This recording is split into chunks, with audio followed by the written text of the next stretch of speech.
And suddenly the pain becomes blurry. It starts to smear. It's still there, but it's more of a background, slightly annoying smear than it is a very urgent and important now.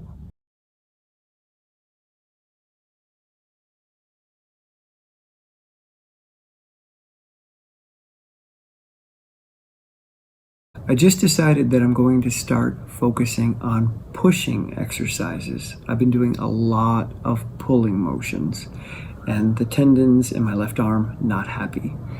So the three exercises that I tend to do are dips, bench press, and push-ups.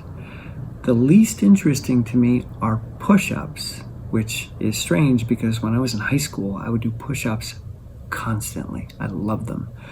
But now, for some reason, I don't like getting down on the ground, which is one of the reasons that my pull-up area and my pulling machine have become so exciting to me, because I can do them in an upright position. I don't know why, but just being on the ground doesn't feel inviting. I noticed that tendency to not want to get down there. So how I'm going to go about doing this is to slowly introduce myself to the ground. Introduce means lead into. Duce means to lead in Latin. So a duct leads air. A conductor leads a group of people. You conduct electricity, you lead it. A duke is a leader. Anyway, I'm going to lead myself, introduce myself to the ground. I'm just going to get down there. And I'm not going to do a particular number. I'm just going to be on the ground for a moment, and then I'll start pushing. But I want to be careful that I don't make it in any way uncomfortable. So I'm going to keep the number to a minimum. The goal is not to do a ton of push-ups. The goal is to introduce myself or lead myself into the position where the activity takes place and to start pushing. I imagine I'll probably do 5 to 8 repetitions, and I'll keep doing it throughout the day. It'll never be difficult. It'll never be something I want to avoid. I'm just going to slowly lead myself towards the ground and push a little bit, make note of what I've done on the board, and go about my business until I feel that I want to lead myself to the ground again, to ground myself.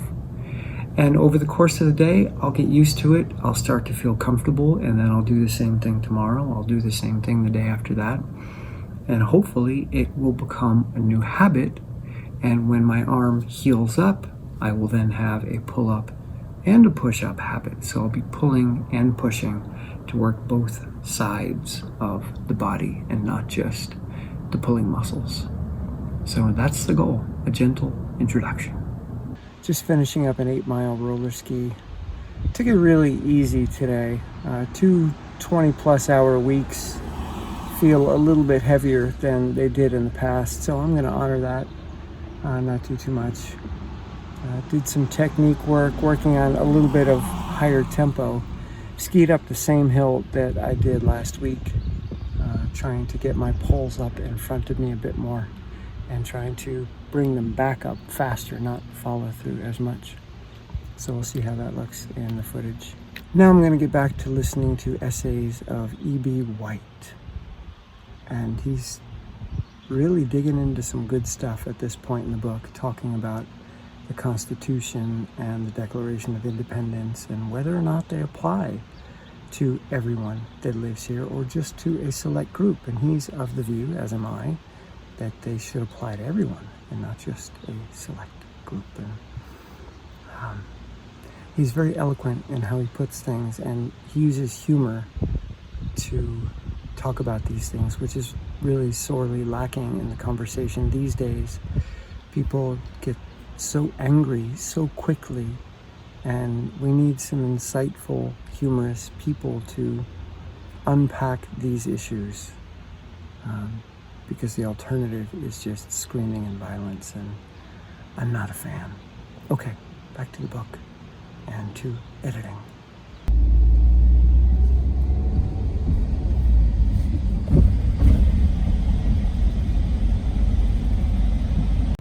The smoke from the Nova Scotia fires has arrived. It looks like Los Angeles out there.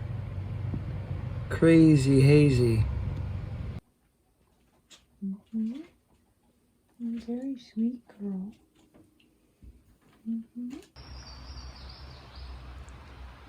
The sky has a strange orange tint to it from the smoke coming from Nova Scotia, the wildfires.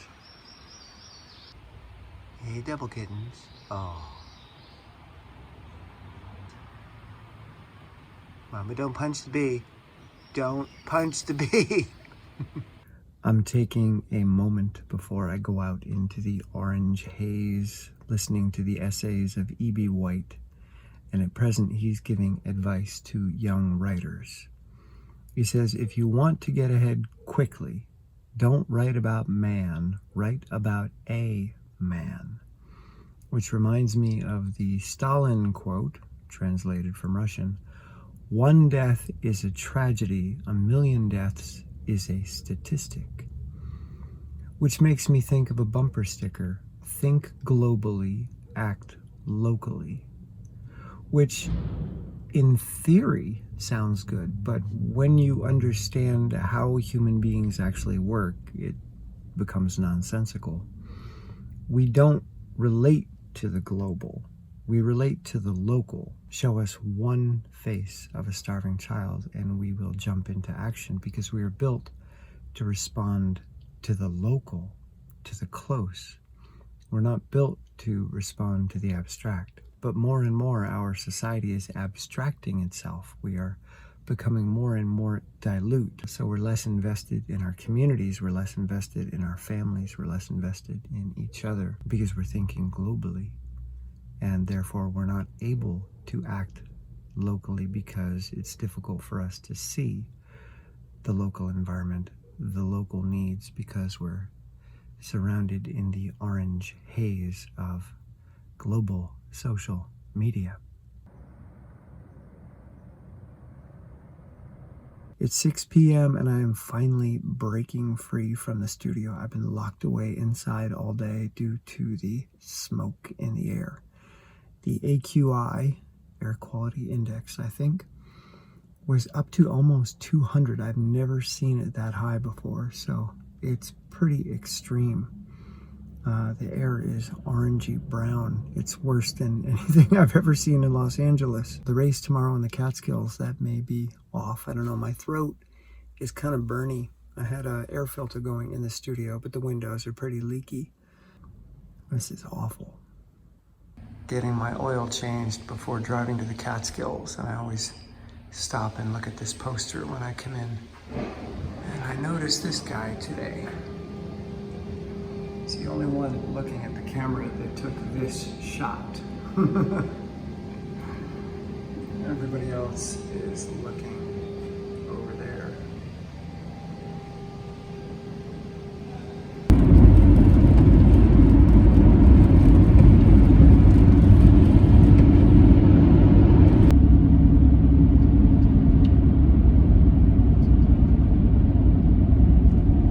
I am presently in the Catskill Mountains of New York, the home of Rip Van Winkle, about to do the High Rock Run-Up race, which is one of my favorite, very low-key races. I've been doing it probably since 2009.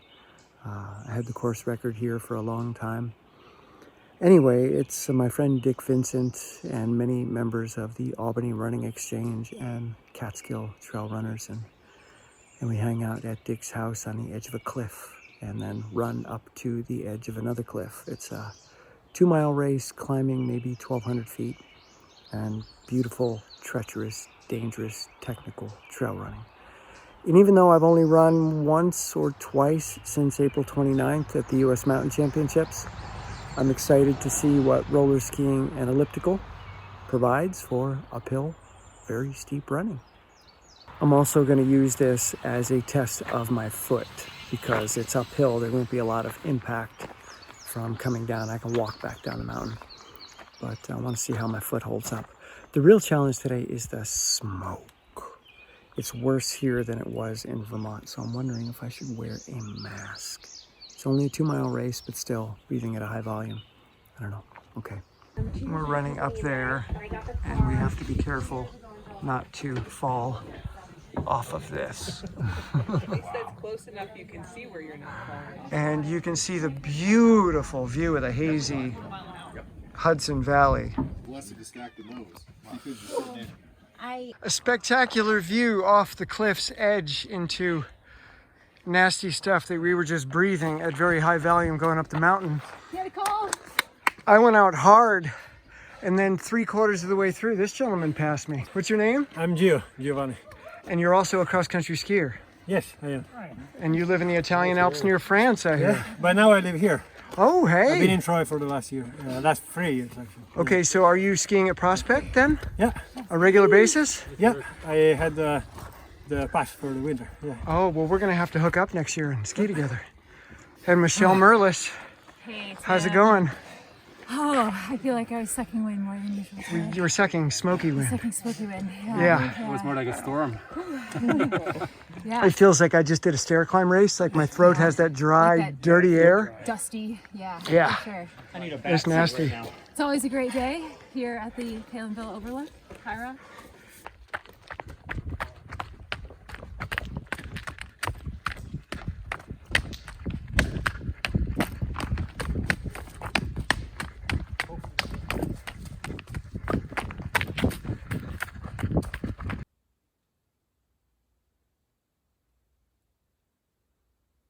Gotta take care of my wisdom tooth wound. I don't think it's healing all that well. One of the stitches, I think, came out, so there's still an open wound that gotta keep clean. Anyway, it's 12:30. Just getting home. It was a really nice trip. It's about a 2-hour drive, and had a good time hanging out with my old peeps from the Albany Running Exchange and hanging out at Dick Vincent's house on the cliff. The race was good. Got second place. Ran 20 minutes and 10 seconds, which is faster than last year. And I'm not running. I haven't run in weeks, and that was just one run. So with little to no running training, I'm pretty quick, not far off my best time from 15 years ago. So that's a good sign. The limiting factor was my arms. They're much bigger than they used to be, and they're heavy. And I don't do enough running to develop the shoulder muscles to be able to efficiently carry them. So that's something I have to work on. Also for skiing, just to get the poles up quickly, you have to have shoulders that can do that. And I'm noticing that my shoulders are becoming a weak link in skiing as well. But my arms were super heavy tonight, and that slowed me down a bit. Other than that, big success, good social outing. Air quality was terrible, much worse than here. And yeah, I'm going to bed. I'll see you tomorrow. It is a smoky rain Thursday morning.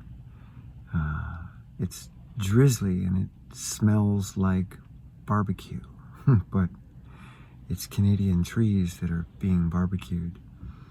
My throat is a bit sore, and I can feel it in here from racing last night in the terrible air. And my quads are pretty beat up. But the good thing is that my foot, which I was worried about, which is why I really haven't run this past month, seemed to be okay last night. So that was a good test. Wanted to run uphill so as not to have too much impact on it. And on the way back down, I opened up a little bit just to see how it felt, and it seems okay. So I may be bringing more running and Bigfoot trail filming into my routine. Anyway, I'm just finishing up a listening session to the book Mind Wandering by Moshe Bar, who is a cognitive neuroscientist. And it was a random listen, just happened to be the next book in my library after I finished up Essays of E.B. White.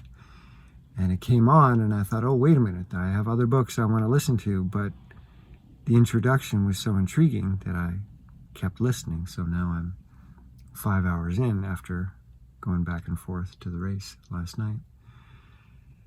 And it's good.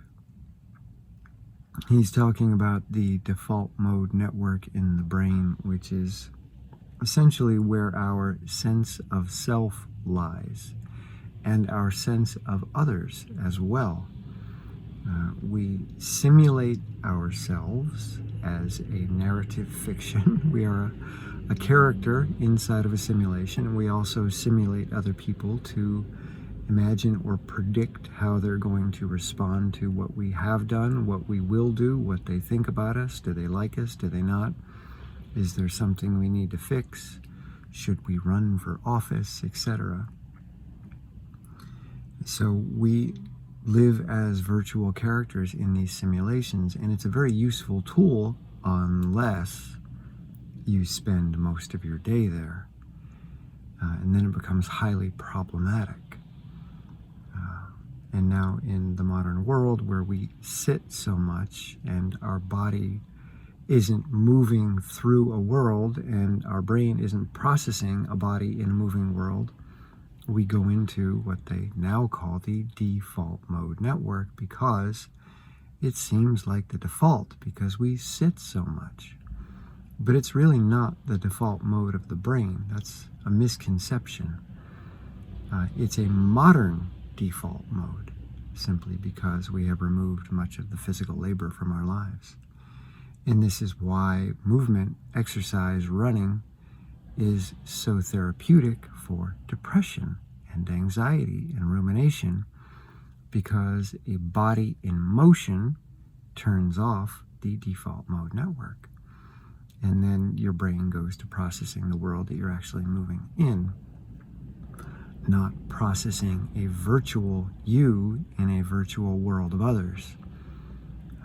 So a lot of good stuff in this book. I'm learning that William James, who many people call the father of modern psychology, he was a philosopher and an early psychologist.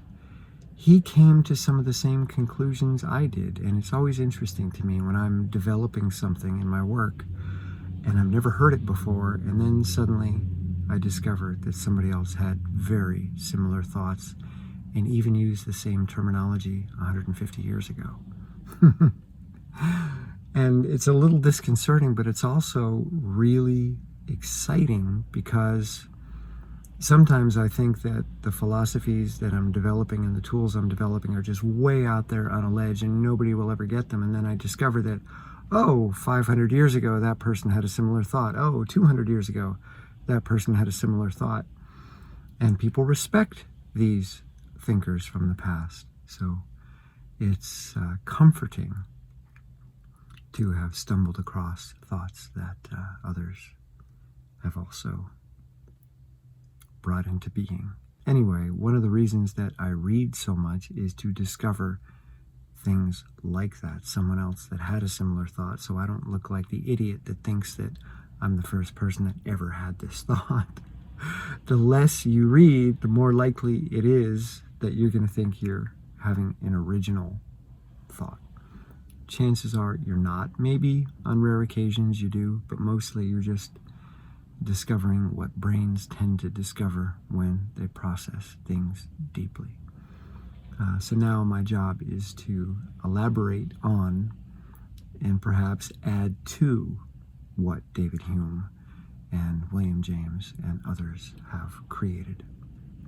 Okay, upstairs to do some coaching, do some writing, and then home to hang the door. I had a somewhat unnerving experience coming into the studio a little while ago from my car. As I was walking across the parking lot carrying lots of bags burdened down, I saw a guy that looked like he was going to walk through the parking lot and continue down the street. That was his trajectory. And I recognized him from an experience I had with him yesterday at a store in town where I was getting gas. He was sitting there asking for cash. And I always acknowledge people, and If I have something, I give it. If I don't, I don't. Most of the time, I just have a card with me. Anyway, he seemed okay, but as I was walking towards the door, I noticed in my peripheral vision that he had quickly changed his trajectory. He was no longer walking towards the street. Now he was making a beeline towards the door, and very fast. And spending a decade in Los Angeles in a pretty dangerous neighborhood, I've learned how to read people's energy and intentions to a degree. My simulations of others' intentions are far from perfect, but when there's the potential of being harmed or being at risk, my spidey senses really ramp up. And I thought it was very telling that his course changed and that he was trying to get to the door at the same time I was now. So one thing that I have learned to do in situations like this is to immediately acknowledge the other person, look them in the eye, and put them off guard by talking to them, rather than pretending they're not there or avoiding them. And I've done this through many instances when I lived in Washington, D.C., and when I lived in Los Angeles, and even New York City. So what I did this morning, when he came up on me at the door, I grabbed the door and I opened it and I swung my body around to look him right in the eye, and I said, "After you," with a friendly tone. And he paused and looked at me kind of strange, and then he walked through the door. And you have two options when you walk through the door. There's the elevator and there's the stairs. The elevator is closer to the door, and I could feel him moving towards the elevator, but I also felt that he wasn't quite sure. There was no way I was going to get on the elevator with him. That would have been a very bad idea. So I chose the stairs, and the moment I did, he moved in my direction. So I stopped, turned, looked at him again, showed him all my bags, and said, "I'm going to be going really slow after you." So as I started up the stairs, I went rather slowly to allow him to move at a quicker pace, because if someone is going to mug you or jump you, they're pretending. They're lying. They're trying to deceive you. And if you participate in their lie, they don't know what to do. They don't know how to get out of it. And this is a tactic I learned living in the city, that just you become a participant in their lie, and you keep encouraging them in a friendly way to continue doing what they're pretending to do, so that the interaction becomes more and more uncomfortable for them, because now they're digging deeper into their lie. So anyway, my studio is on the 4th floor, and I thought, I'm going to duck into the 3rd floor door, because he had passed the 3rd floor and he was heading up to the 4th, and I didn't want to arrive on the 4th and then be standing at my door fumbling with a key. So the moment he started up the 4th floor landing, I quickly darted towards the 3rd floor door, went through the door, looked through the peephole, and saw him immediately come down and start going down the stairs. At which point I put my foot on the back side of the 3rd floor door, jammed it in tight so that he couldn't open it if he came this way, but he didn't. He just went straight down the stairs and out the building. I watched him through the window. Anyway, why I bring this up is that things like this happen. I never thought they would happen here in Bennington, Vermont, but it's becoming a more and more dangerous place.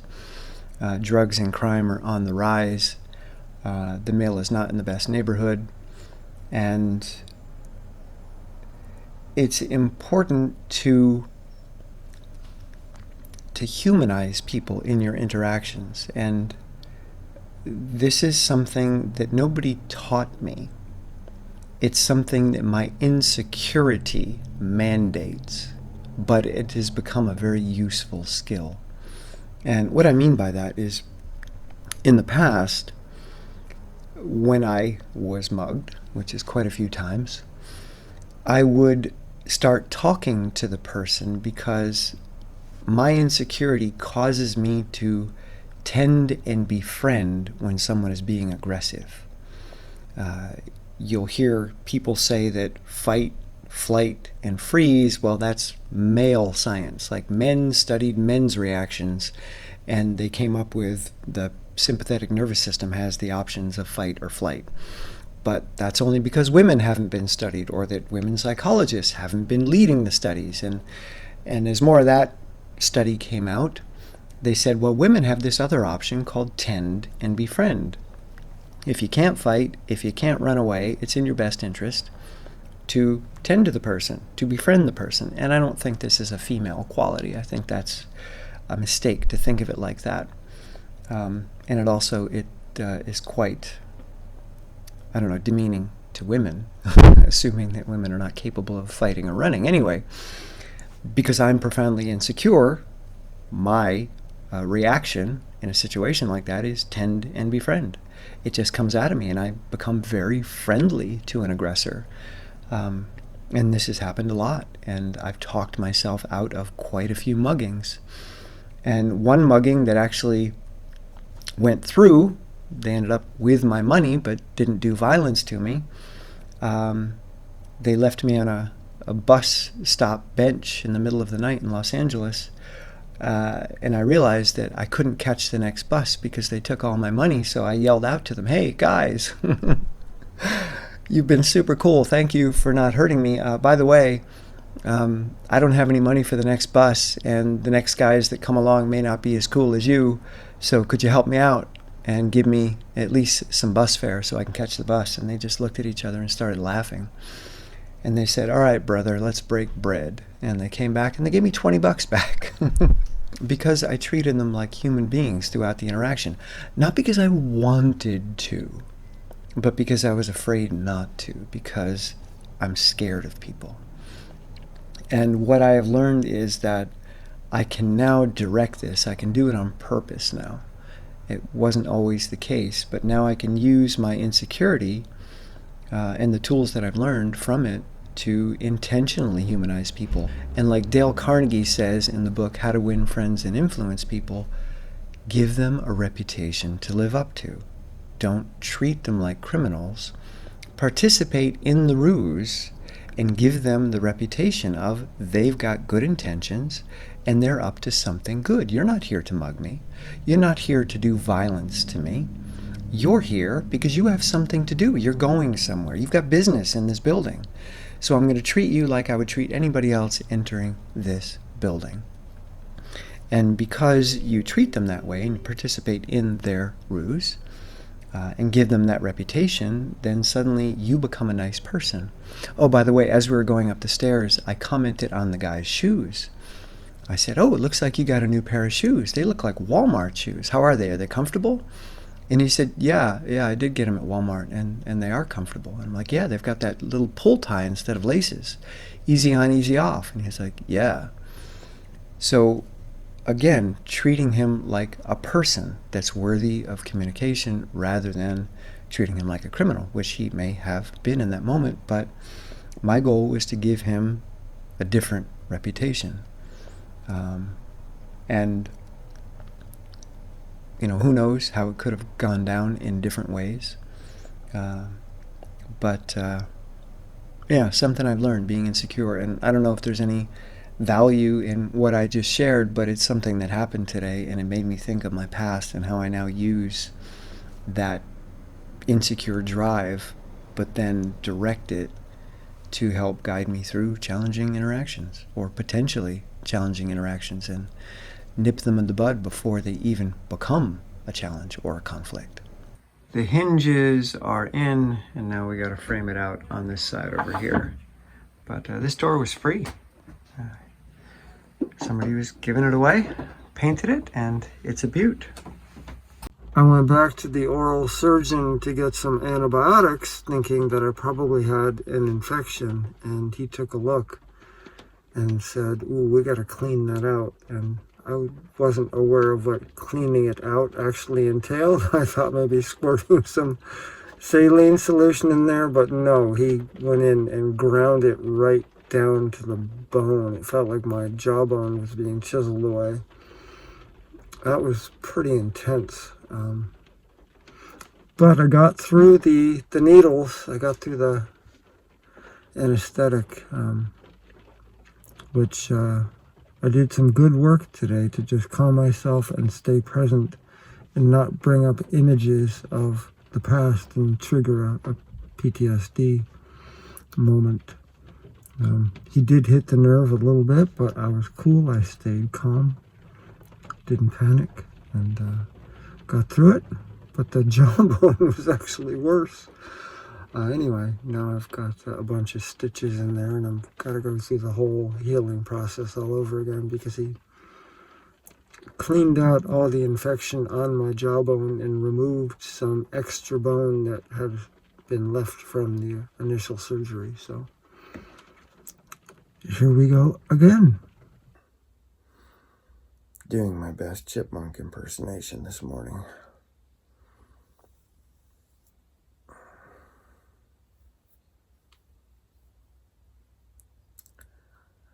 It hurts, but not as much as having the infection in there. That was worse.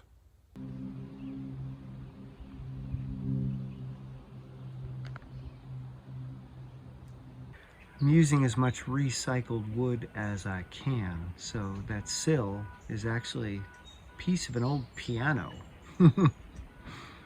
which I'll clean up, and I'm framing out the area around the door. What you doing, Fox? What you doing? What's going on? Oh, yeah, thanks, Butters. What you doing, huh? Oh, thank you, Fox. So sweet. You're so sweet. What you doing, girl? Cute little kitten. I got my family some walkie-talkies the other day because my dad goes off into the woods to cut wood, and we're worried he's gonna get hurt, so got a walkie-talkie for him to bring. If he gets into trouble, he can call back to the house because he does not have a cell phone. Anyway, I'm walking deep into the woods to test the distance. I'm getting a good Bigfoot hill climb along the way. Fay Farm, this is Prodigal Son calling from Toad Hall. Can you read me?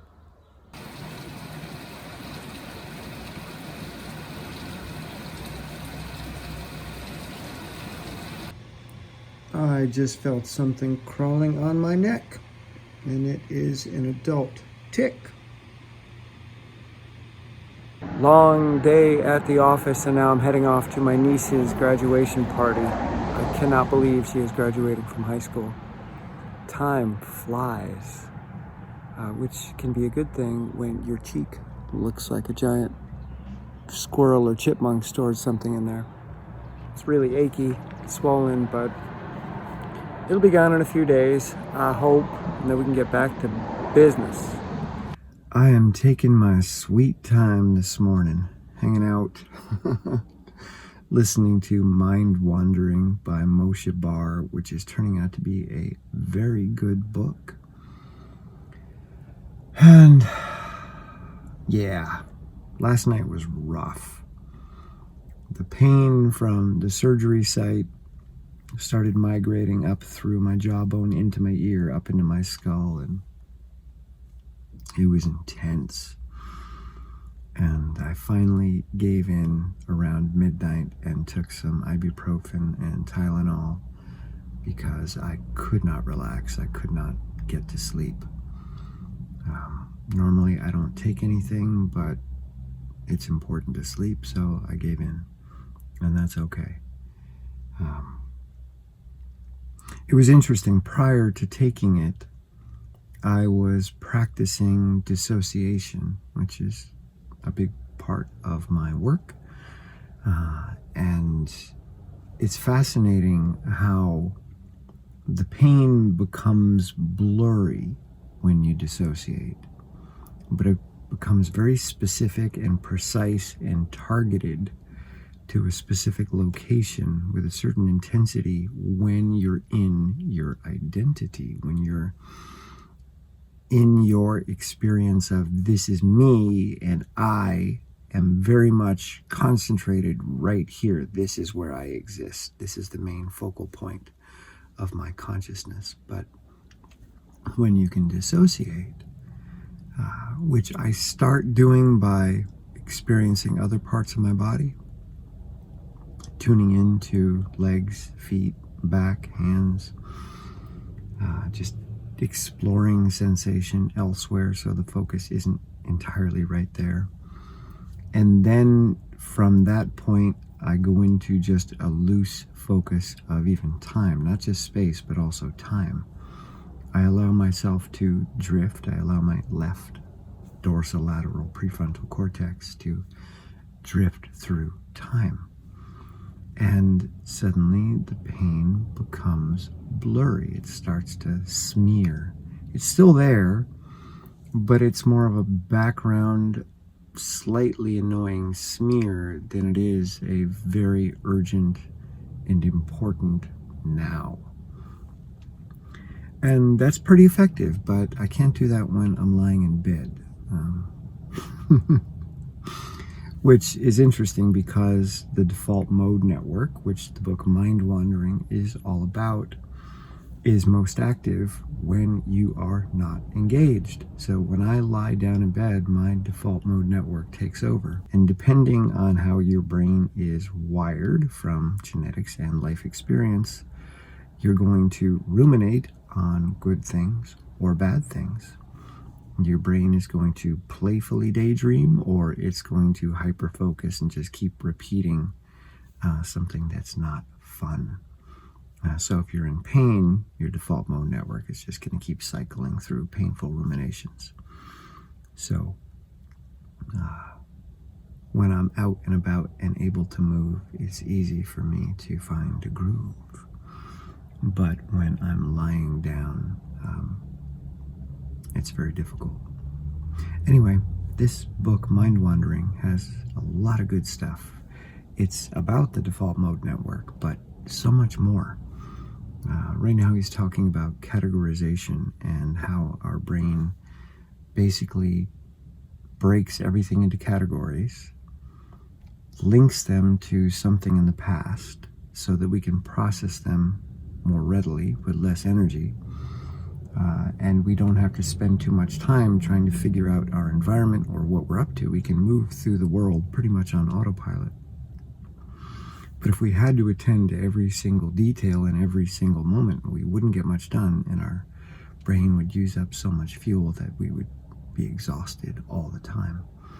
And that oversimplification and generalization is necessary to human function, but there are so many people that will tell you you shouldn't judge, you shouldn't just assume. But that's what our brains are built to do. They're built to assume, they're built to judge, they're built to expect things to be a certain way, or to expect people to behave a certain way. That's just what a brain does. It's efficient. And to expect means to look out for. X means out. Spect means to look. So I'm looking out for something that should be there. There's a map, and I'm at this point, and this is the next point on the map. And I expect that Pownell is south of Bennington, where I live. When I hop on US Route 7, I expect Pownell to be the next town that I hit. I don't really have to spend much time thinking about it. It just should be there, and I'm looking out for it. I'm waiting for it. But respect, which is a word that people throw around without really understanding what they're saying, means to look again. So to respect means I looked once and I saw what I expected. But is it real? Is it true? Or is it just my expectation mapped onto what is there? Let me look again. I owe this person another look. Respect. Oh, if I slow down, take my time, ask some questions, maybe I get a different version of that person, one different than that which I expected. Respect is not something you earn, and it's not something you're born with. Respect is the act of looking again. Sometimes we don't have time. I don't have time to look at you again. I'm sorry. I'm in the middle of something. I'm going to go with my expectations just because everything is going to slow down way too much. But there are other times where it is important and I have the time. Okay, yep, I am totally pissed off or I'm totally judging you, but let me take a moment and look again, ask some questions, have a conversation, and maybe you meet my expectations. Maybe you are who I expect you to be, but maybe you're not. I don't know. But respect doesn't mean that I have to like you. It doesn't mean that I have to appreciate you. It just means I give you another chance. What you do with that chance is on you. But it behooves me, in many instances, to spend some time to look again, take my time, take your time, and see if a different conclusion can be reached. Maybe not. Maybe my expectations are legit and they're right on point, and you are as predictable as I thought, but maybe not. I don't know. All right. I'm going to respect my arm and drop the camera now and go upstairs and do some work. What you doing, Mama? What you doing? You're so silly. What's going on, Mama? What's going on? Sunday has come to a close, and it's interesting looking back on the week how some of my experiments either panned out or didn't. For instance, the push-ups. The moment the jaw infection started to ramp up, push-ups no longer became interesting to me. Being down on the floor with pressure in my jaw just did not happen. So we'll see if I can jumpstart the push-ups again going forward once the surgery heals. But what's more interesting to me is the polling machine. It's pretty much a standard of my training, but it became pretty much the entirety of my strength training. And I was increasing the weight, not intentionally. It just felt like the thing that I wanted to do. And I finished off the week with a weight that I call B3. So A is the base weight of the machine. If I go to B1, I've added 5 pounds. If I go to B2, that's 10 pounds. B3, 15 pounds. And that's tough. So to grind away at 6-minute sets with a B3 weight was pretty intense. And it wasn't like something I planned. It's just something that I felt the urge to do, so I did it. So we'll see where the polling machine training goes from here. Kind of excited to really ramp it up. I don't know. My foot has started to hurt again. I don't know if the race triggered it, but I've got to be really careful there. I don't know how much elliptical or Bigfoot light on the treadmill I want to do. Maybe it'll just be roller skiing and polling machine for a little bit to see if the foot comes back around. I really should get it x-rayed. This is my 3rd round of antibiotics. Late April when I had the infection and the wisdom tooth removed, Lyme disease, and now the new surgery. So 3 series of antibiotics since the end of April. One of my hernias is acting weird, so I've got a lot going on. Yeah, exactly, right? Lots of alarms going off in my body. But that doesn't mean I have to stop. It just means I have to pivot. It means I have to get creative. And that's exciting to me because I never know what direction I'm going to be going in. And at this point in my life, it's exciting. Like, ooh, I'm going in that direction. All right, let's see what happens. Okay, so let's see what happens in the next one.